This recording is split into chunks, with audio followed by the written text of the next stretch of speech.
আজকে পাশের বাড়িতে আত্মীয় বাড়িতে দাওয়াত খাইতে গিয়ে কি করলাম, কি খাইলাম সেটা শেয়ার করব। তো আসসালামু আলাইকুম এভরিওয়ান, সকলে কেমন আছেন? আশা করি ভালো আছেন। আজকে দাওয়াত খাইতে গিয়ে নতুন একটা অভিজ্ঞতা আমাদের হয়েছে। তো নতুন বউ আমাদের জন্য কি রান্না করছে, কি খাইলাম, তো সেটা শেয়ার করছি।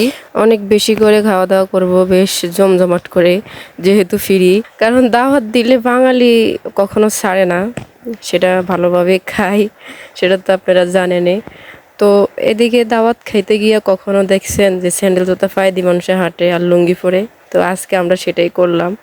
যেহেতু চারিদিকে শুধু বৃষ্টি আর বৃষ্টি, ফানি আর ফানি, তো কি করব। আর যেহেতু পাশের বাড়িতে দাওয়াত 2 মিনিট থেকে 3 মিনিট পথ, সেহেতু আমরা আর ওরকম ভাবে রেডি হয়ে যাই নাই। উনি লুঙ্গি পরছে আর আমি স্যান্ডেল জুতা পায়ে দিয়ে আজকে দাওয়াত খাইতে আইলাম।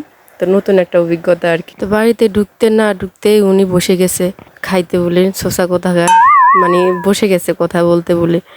তো ওনার বোন সেহেতু ওনার মানে লজ্জা পাওয়ার কোনো কিছু নাই, আপনারা অনেকে অনেক কিছু মনে করবেন। তো এদিকে দেখেন নতুন বউ আমাদের জন্য খাওয়া দাওয়ার জন্য রেডি করতেছে আর কি সব কিছু।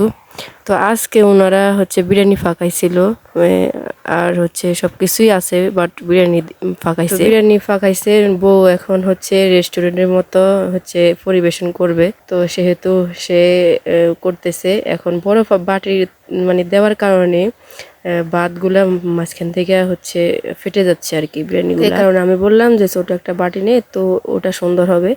তো এই দেখেন ছোট একটা বাটি নেওয়ার কারণে খুবই সুন্দর হয়েছে। তো আমি খেতে বসে গেছি।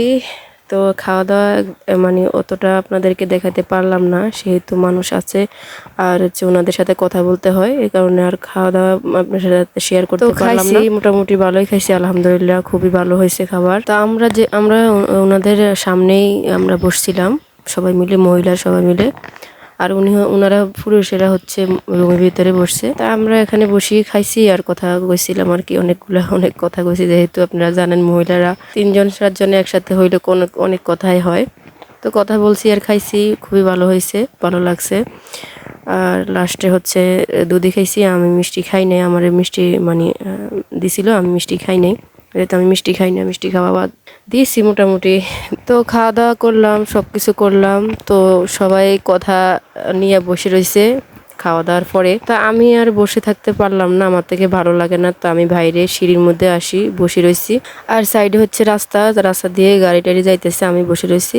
পরে 3-4 ঘন্টা পর বসে থাকার পরে বললাম যে না, আমরা চলে যাই, আর থাকবো না। তো চলে যাচ্ছিলাম। আর এদিকে আফা হচ্ছে আমাকে মানে হাতে একটা ব্যাগ ধরাই দিছিল, তো ওনার থেকে দিয়ে দিছি। আমি বলছি আমি ব্যাগটা নিব না, আপনি আর কি। তো সবাই ভালো থাকবেন আর সুস্থ থাকবেন আর আমার জন্য দোয়া করবেন। তো আবারও বলতেছি, একটু গুতা টুতা মাইরা দিয়েন, ওটা দিলে তো আর টাকা পয়সা লাগে না। তো সবাই ভালো থাকবেন, আল্লাহ হাফেজ।